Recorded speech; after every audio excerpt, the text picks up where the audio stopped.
El año pasado estuve virtualmente y este año, gracias a Dios, lo podemos hacer de este modo. Me levanté en la mañana con la idea de qué iba a hablarles, con la idea de qué contarles.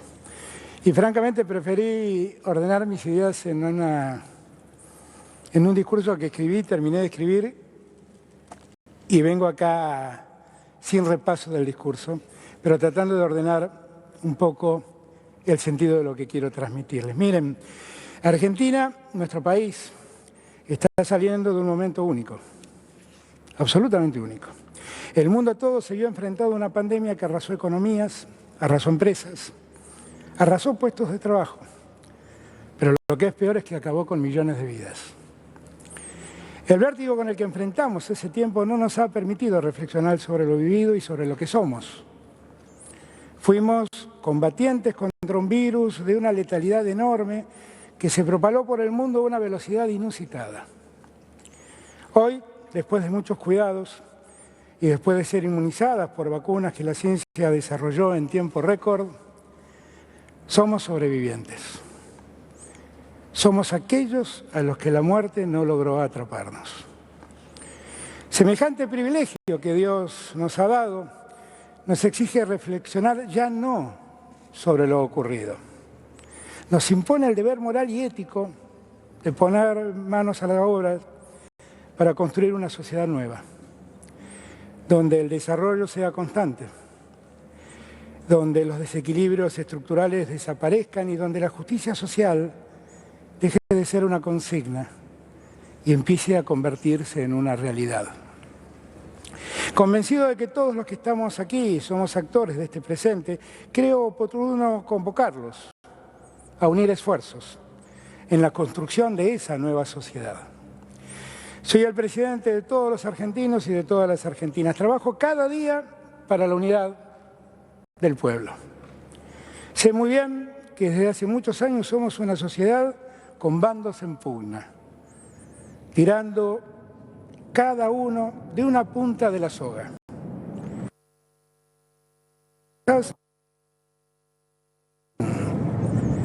Tirando cada uno para su lado, solo logramos inmovilizarnos como sociedad. Asumí el gobierno el 10 de diciembre del 2019 con el espíritu franco de convocarlos a todos a tirar la soga para el mismo lado. La pandemia, desatada tan solo 99 días después aquí en Argentina, volvió a convertir a nuestra sociedad en dos sectores en pugna. Y de repente, poco a poco, volvimos a quedar enfrentados en bandos diferentes. En este instante, cuando nuestras vidas recuperan una tranquilidad perdida, el momento es oportuno para abandonar los insultos, las quejas antisonantes, las antinomias y los enfrentamientos. Ya es hora de que tratemos de profundizar nuestros acuerdos y minimizar nuestras diferencias. No se trata de unificar ideas. La democracia exige respeto a la pluralidad. Pero como muchas veces he dicho, esa pluralidad es sinfónica. Cada uno que toque el acorde que le corresponda en el tiempo que le es dado, para que la armonía haga sonar muy bien al sistema democrático. Al punto al que hoy hemos llegado es el corolario de una pandemia y de políticas que previamente se aplicaron en nuestro país, que dejaron una economía estancada y altamente endeudada. Digo esto no con ánimo de hacer revisionismo. Sí, solamente tengo el propósito de tener en claro en qué punto estamos, de qué punto partimos en esta tarea de reconstrucción a la que los estoy convocando. Quiero dejar atrás los debates estériles, pero quiero hacerlos partes del diagnóstico del presente para que a partir de allí encontremos juntos los caminos de salida. El Gobierno Nacional es quien debe poner sobre la mesa las distintas alternativas para poder encontrar soluciones a los conflictos que hoy se nos presentan. El primer gran problema que Argentina debe enfrentar con decisión es terminar con la desocupación creando empleo genuino. Debemos trabajar con toda firmeza para que cada argentino y cada argentina encuentre en el siglo XXI un lugar donde trabajar y ganar dignamente el sustento diario para su familia. La asistencia del Estado no puede ser el remedio para la falta de empleo. La asistencia del Estado a los sectores más postergados es solo un paliativo para sobrellevar la pobreza. No es posible perpetuar esta realidad que definitivamente debe avergonzarnos. No existe otro remedio que la inversión privada que asocia al capital y al trabajo para lograr un desarrollo sostenible en nuestra sociedad. Esa ha sido nuestra convicción desde siempre. Permítanme contarles una experiencia personal que a menudo repito, pero que me ayuda a explicar mejor esta mirada que tenemos. Cuando uno recorre el país haciendo campaña, tengo bastantes campañas electorales en mis espaldas, miles de personas se nos acercan con una carta en la que cuentan sus angustias y piden lo que necesitan. En el año 2003, cuando con Néstor Kirchner hacíamos campaña, esas cartas nos pedían una y otra vez un plan. En el año 2003, una y otra vez, miles de cartas que nos pedían un plan. Por entonces, más de 2 millones de personas eran beneficiarias de un programa llamado Jefes y Jefas de Hogar. Durante los 4 años y medio del gobierno de Néstor Kirchner, Argentina creció a un promedio anual del 7% y se crearon más de 2 millones de empleos. Esto permitió que al dejar el gobierno en diciembre del 2007, los planes sociales se habían reducido a un número cercano a los 400.000. De más de 2 millones, cuando dejamos el gobierno con Néstor, quedaban 400.000 planes sociales. Ese año fui el jefe de la campaña que llevó a Cristina a su primera presidencia. También hicimos actos y también recibíamos miles de cartas y notas que la gente nos daba en esos encuentros. Entonces advertí que ya nadie nos pedía planes. Ahora nos pedían mejores condiciones de trabajo. En los 8 años en que Cristina fue presidenta, el empleo siguió creciendo. En total, se generaron más de 1 millón de puestos de trabajo. El desempleo se redujo a poco más del 5%, un número que muestra más la rotación en el empleo que el desempleo real. El número de planes sociales se había reducido a menos de 200.000. Pero hubo un dato más llamativo. Para el 2015, cuando Cristina terminó su mandato, nadie pedía ni planes ni trabajo. ¿Cuál era el reclamo de entonces? El reclamo era que los asalariados no pagaran impuestos a las ganancias. Qué diferencia, ¿no? Los menos de 200.000 planes que dejó Cristina al concluir su mandato se multiplicaron en los 4 años subsiguientes. El 10 de diciembre de 2019, al asumir mi mandato, casi 800.000 planes se distribuían en Argentina. De menos de 200.000 estábamos en diciembre del 2019 en casi 800.000 planes sociales.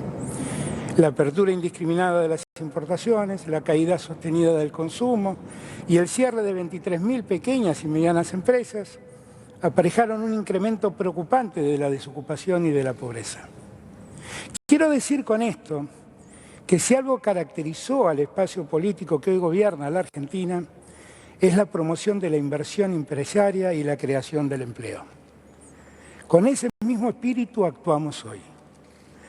Por eso estamos disponiendo a través de un decreto marco un sistema que posibilite que los que hoy son beneficiarios de planes sociales puedan ser empleados en la actividad privada sin perder ese derecho. Necesitamos impulsar el empleo registrado. 3 actividades económicas ya han avanzado en cumplir ese objetivo. Primero, fue en la ruralidad, donde impulsamos que quienes tienen planes se conviertan en trabajadores rurales, tan importantes a la hora de cosechar. Después avanzamos en la misma senda con la construcción, que ayer mismo dimos otro paso en el mismo sentido, con la actividad gastronómica y hotelera. Cambiar planes por empleo. Ese debe ser nuestro primer objetivo. De este modo, estaremos combatiendo frontalmente a la pobreza que hoy ha sumido a millones de familias argentinas. Nosotros siempre hemos cuidado el empleo formal. La asignación para el trabajo y la producción es una prueba cabal de lo que digo. Sostuvimos a miles de empresarios abonando parte de los sueldos de quienes allí trabajaban. Seguimos haciendo lo mismo hoy, aportando los repros en las actividades que aún necesitan del auxilio del Estado. Crear empleo es algo que también debemos abordar en forma conjunta. Debemos hacerlo sin estigmatizaciones. No debemos ver al trabajo como un costo, sino como una inversión. He oído en los últimos tiempos muchos reclamos para ponerle fin a las indemnizaciones por despidos. ¿Agua habrá? Se repite la idea, una y otra vez, de generalizar esquemas indemnizatorios que sirven a sectores que tienen una alta tasa de rotación de empleo y también de informalidad. La construcción o los textiles son ejemplos de lo que digo. Hasta aquí no hay ninguna evidencia que muestre el éxito de esas lógicas. Estos modelos siempre se inspiran en sistemas que existen en países nórdicos o en Australia. Y nos lo cuentan. Ahora, déjenme repasar con ustedes un poco esos sistemas. David Card acaba de recibir el Premio Nobel de Economía. Estudió precisamente los efectos de las indemnizaciones sobre la economía de Austria. Y concluyó que las indemnizaciones tienen efectos positivos. Lo más importante del aporte de Card es que demostró que el sistema laboral, con mayor o menor flexibilidad, en nada altera el comportamiento del trabajador. Así se concluye que no es cierto que los trabajadores con mayores derechos se vean incentivados a ser despedidos. Veamos qué pasa en los países nórdicos en esta materia, porque muchas veces son citados como ejemplos esos países nórdicos. Veamos lo que pasa en Finlandia. En Finlandia, por ejemplo, el despido sin causa está penado con entre 3 y 24 salarios. Y el sindicato debe intervenir en el conflicto de manera obligatoria. Las multas aplicadas por despidos arbitrarios llegan a los 35.000 euros. Y estas condiciones se imponen a todas las empresas que tengan más de 20 empleados, es decir, a las pymes. En Dinamarca, los empleados fuera de convenio son protegidos ante el despido sin causa. Los costos indemnizatorios oscilan entre 6 y 12 meses de salario. Y en todos los casos, el sindicato debe intervenir en la solución del conflicto. En Noruega no hay indemnizaciones por despido sin causa. Es cierto, allí no hay indemnizaciones. Pero para que alguien pueda ser despedido, el empleador debe contar con la anuencia del empleado, con la anuencia de su abogado y con la anuencia del sindicato. En ese contexto, el empleado despedido invariablemente sigue cobrando su sueldo hasta que la justicia homologa la decisión del despido. Una economía que crece, produce y exporta necesita de una fuerza laboral bien paga y protegida en sus derechos. Eso es lo que creo. Con este sistema laboral se crearon en Argentina 4 millones de empleos entre el año 2002 y el año 2015. Las medidas de excepción que hemos tomado, la prohibición de despidos y la doble indemnización, deben ser entendidas de ese modo, como medidas de excepción, no como reglas. Han sido dispuestas en un momento único y no van a sostenerse en el tiempo. En el mismo sentido, hemos tomado varias de las medidas que ustedes en este mismo seminario y en el documento de trabajo han planteado. El plan Te Sumo Rebaja cargas patronales para las pymes y subsidia parte del salario para las empresas que tomen jóvenes de entre 18 y 24 años. La Ley de Economía del Conocimiento reduce cargas patronales en un 70% para todo el sector y también elimina retenciones a las exportaciones. Para el Norte Grande y San Juan y Mendoza eliminamos aportes patronales por 3 años en todos los sectores productivos, fomentando el desarrollo federal. Hemos reducido las contribuciones patronales en un 90 o 95%, según sea el caso, para las y los participantes de programas de empleo y formación profesional. Asimismo, para que Argentina retome su rumbo, debe resolver definitivamente el problema de la deuda que heredamos. En parte, hemos resuelto la cuestión acordando con los acreedores privados.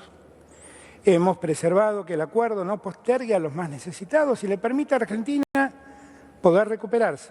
Hemos ganado tiempo y logramos una reducción de la deuda de más de 37.000 millones de dólares. Ahora estamos discutiendo la deuda tomada con el Fondo Monetario Internacional. Se trata de un caso único en la historia del organismo. El préstamo dado a la Argentina en el año 2018 por 57.100 millones de dólares representó el mayor préstamo otorgado por el organismo a un país miembro. Ese año representó el 55% del total prestado por el Fondo Monetario Internacional a todo el mundo. Esa suma, 57.100 millones de dólares, era equivalente al 11% del Producto Bruto Interno de entonces. Y fue dado en un marco de fuga de divisas que contradijo los mismos estatutos del organismo de crédito internacional. Como el crédito se contrajo bajo la modalidad del stand-by, ese crédito estamos obligados a pagarlo en un plazo no mayor de 3 años. Con lo cual, eso significa que en los 2 años que siguen, en el 2022 y en el 2023, Argentina está obligada a pagar en cada año más de 19.000 millones de dólares en concepto de capital e intereses. El Gobierno Nacional está discutiendo con el Fondo Monetario cómo se paga esa deuda. Necesitamos que las tasas que se aplican se reduzcan. Necesitamos ganar tiempo para poder empezar a pagar. Y necesitamos extender lo máximo posible los tiempos de cumplimiento de esa deuda. Como somos enérgicos en el debate con nuestros acreedores, solo demostramos seriedad. Debemos resolver el problema de la deuda haciendo que la misma sea sostenible. Es decir, que no nos condene a la postergación de la Argentina. Debemos crecer, acumular reservas y empezar a cumplir. El problema de la deuda externa a Argentina y el problema de la deuda con el Fondo Monetario Internacional no es un problema del gobierno de Alberto Fernández, es un problema de la Argentina. El gobierno de Alberto Fernández tendría resuelto el problema, porque con el tiempo de espera que logramos para empezar a pagar, nosotros en nuestra gestión no tendríamos que pagar nada, pero dejaríamos un problema para la Argentina del futuro. Y el problema nuestro no es sacarnos el problema de encima, es resolver el problema de la deuda en la Argentina. Ese es el objetivo. Los que hoy proponen tomar más créditos para pagar esos créditos, en realidad son los mismos que generaron esa deuda. Y después dijeron reperfilarla para profundizar aún más la crisis. Nuestra decisión de encontrar un rápido acuerdo con el Fondo Monetario Internacional es absoluta. Pero un rápido acuerdo no puede conducirnos a un mal acuerdo. Son dos cosas distintas. Vamos a seguir discutiendo hasta que estemos seguros que tendremos los recursos necesarios para poner de pie la economía argentina y garantizar el trabajo en nuestro pueblo.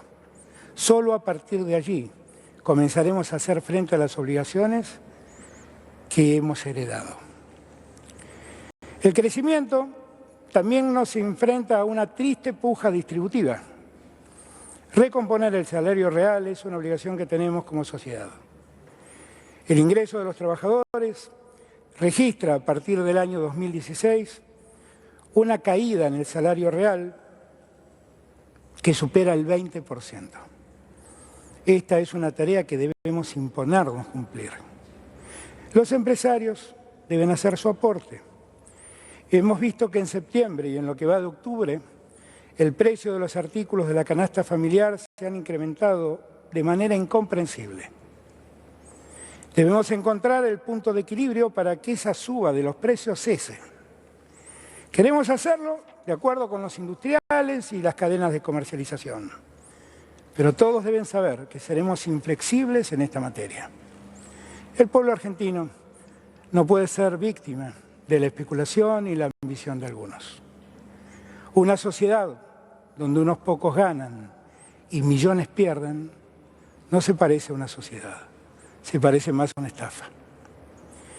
Confío en poder encontrar ese equilibrio en una mesa común donde se discuta la cuestión. En los últimos tiempos, a través del Consejo Económico y Social, hemos impulsado muchas medidas que fueron el resultado del acuerdo de los que producen, de los que trabajan y del Estado. La Ley de Economía del Conocimiento, el Plan de Electromovilidad Sustentable, el Plan Agrobioindustrial, el Plan Estratégico de Fomento a la Industria de la Construcción, el Plan para el Desarrollo de Gas e Hidrocarburos, el Proyecto de Ley de Compras para la Innovación del Estado y el Plan Plurianual de Financiamiento para la Ciencia y la Tecnología son muestras de lo que podemos hacer juntos. Ese es el desafío.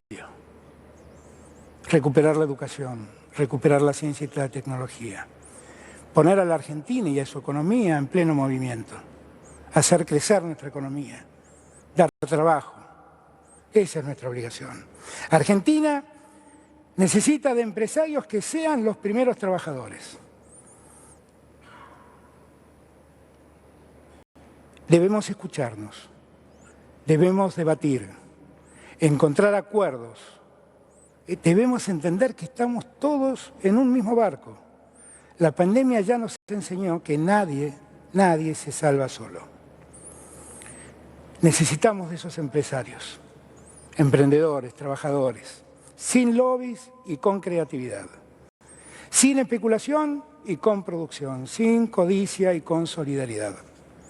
Enrique Shaw, alguien que ustedes siempre recuerdan, decía que una empresa es como un barco. El descuido de uno puede llevar a todos a pique. Pensemos la Argentina de este modo, porque de este modo podemos hacer una sociedad mejor. Muchas gracias a todos y todas.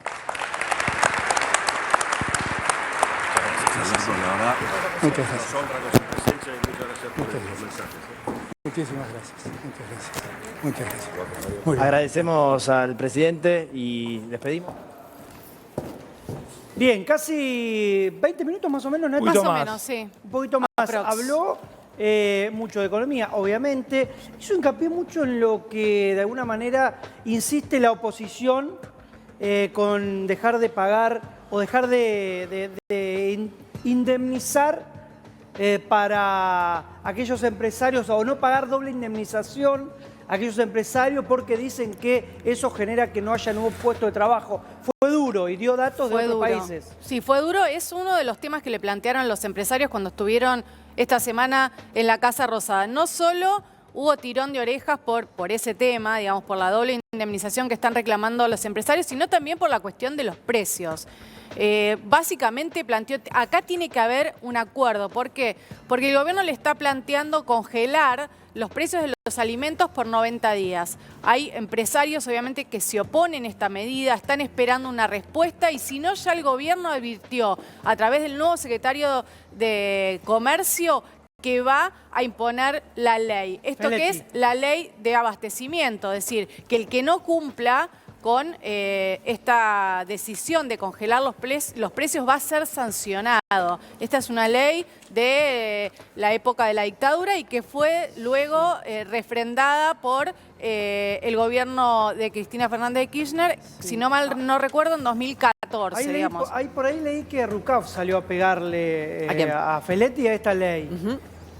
Ahora, ¿después realmente se cumple esto de sancionar? Porque digo, por ahí para la tribuna... Guillermo Moreno lo hizo en su momento. Podríamos llamarlo Guillermito, mirá. En su momento sí se hizo. Ahora el gobierno está esperando que le dio dieron un tiempo hasta el día lunes para ver si finalmente se llega a este acuerdo, esto que están proponiendo de que 1.200 productos se congelen por 90 días. Obviamente los datos de inflación de ayer de 3,5% despertaron las alertas del gobierno y hoy el presidente de la Nación lo remarcó en su discurso en el coloquio de IDEA, no solo también con la cuestión de los precios, también habló de la creación de trabajo genuino, acuerdos que está firmando el gobierno con distintos sectores gremiales, ya lo hizo con los rurales, los gastronómicos y hoteleros, también con la construcción, para que se cambien los planes sociales por empleo. Básicamente este es uno de, digamos, de los ejes, ¿no?, que está impulsando el gobierno nacional, obviamente en el marco de la campaña electoral y Alberto haciendo también un revisionismo, ¿no?, de cómo fue que Néstor Kirchner recibió el gobierno en 2003 cuando él era jefe de gabinete con los planes sociales y hoy estamos hablando de 1 millón de planes sociales está pagando el gobierno. A ver, Nati, recién hablabas de Feletti. Fíjate, vamos a leer de a uno los... Dale. Hizo un hilo, Roberto Feletti, dice, tenemos que parar la pelota. Queremos cuidar el salario de los trabajadores y que no se siga deteriorando a costa del consumo. Queremos que las argentinas y los argentinos no se frustren cuando van al supermercado. Lo que pasa ya hace un tiempito, ¿no? Y que lo vemos todos nosotros cuando vamos a llenar el changuito. El segundo de ellos dice, el objetivo de la Secretaría de Comercio es bajar el costo de la canasta alimentaria y cuidar los salarios. Salarios que también vienen perdiendo hace 3, 4 años consecutivos. Y la inflación, si la tomamos anualizada, en 12 meses, 52% de inflación. Y este año estamos hablando de un 37%. O sea... y los salarios obviamente quedaron muy desplazados de estos números. Mirá, pero bueno, hay que seguirlo muy de cerca esta cuestión. Perdón, chicos, pero el tema es, si la medida va a ser un congelamiento de tarifas por 90 días y después el día 91 tenemos que decir, y los empresarios, los precios están muy atrasados. Claro, 90 y días entonces atrasados. no hay, Claro. el congelamiento no tiene que ser por 3 meses, tiene que ser por 3 años. Siempre pasa lo Porque mismo, si no, Sí, no pero hay ¿quién te forma. congela los precios por 3 años? No existe. Nati, O sea, bueno, no existe. Entonces seguimos en la misma cantinela de hacer, de poner una curita en una pierna ortopédica. Lo que está proponiendo ahora, digamos, la otra parte, los empresarios, es que los precios que se congelen sean los de precios cuidados. El tema es que el gobierno planteó una canasta mucho más amplia. Claro, Nadie quiere, la verdad es que nadie quiere ceder. Pero ¿qué dijo hoy Feletti? No es una cuestión de que nosotros le estamos robando o les estamos impidiendo que los empresarios ganen. No, Al contrario, con estas medidas lo que estamos impulsando, dijo Feletti, fue que ellos puedan vender más. Si vos bajás los precios, podés vender más. Esta es la lógica del gobierno nacional, no significa que suceda, digo, ¿no? Pero aparte siempre venimos en 2 palabras mágicas, que es el congelamiento de tarifas, que es por un tiempo determinado, y después Eso va a seguir. el sinceramiento de las tarifas, digamos. Nos vamos manejando entre eso, porque te pasa un tramo en el cual dicen, bueno, vamos a mantener, pero después la realidad es que los salarios no alcanzan a la inflación, siempre como dicen, la inflación va por el ascensor y por las escaleras va el salario, que es una frase hecha pero que grafica bien, y en realidad en esos 3 meses o en esos 4 meses no se logra equiparar y estar ahí palmo a palmo. Entonces es una rueda, como dice, son buenas las intenciones, pero después en la práctica... ¿no? Queda como todo, claro, no funciona. Ninguna, digamos, ninguna estrategia funcionó hasta ahora, digo. Por algo es que se cambia el secretario de Comercio, estaba Paolo Español, ahora entra Roberto Feletti, tratando de tal vez un poco apretar, ¿no? Por decirlo de una manera, a estos sectores que especulan a veces, ¿no? Digo, con los que tienen, digamos, el monopolio de determinados productos, que saben que los van a vender en las góndolas, y vos ves que todos los meses, todas las semanas, los están retocando y remarcando. Ahora, ¿quién es el responsable del aumento de precios? ¿Quién es?